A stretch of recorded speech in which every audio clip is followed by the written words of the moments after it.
La esperanza cristiana es un regalo de Dios que llena de alegría nuestra vida y hoy la necesitamos tanto.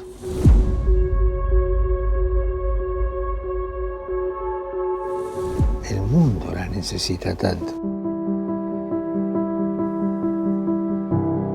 Cuando no sabes si mañana vas a poder dar de comer a tus hijos o si lo que estás estudiando te permitirá tener un trabajo digno, es fácil caer en el desánimo.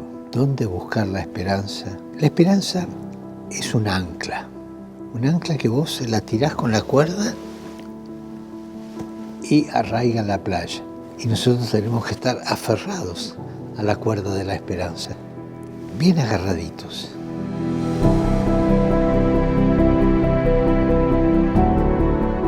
Ayudémonos unos a otros a descubrir este encuentro con Cristo, que nos da la vida, y programos en camino como peregrinos de la esperanza para celebrar la vida. Y dentro de la vida entra también el próximo jubileo como una etapa. Llenemos nuestro día a día con el don que Dios nos da de la esperanza y permitamos que a través de nosotros llegue a todos cuantos la buscan. No se olviden, la esperanza no defrauda nunca.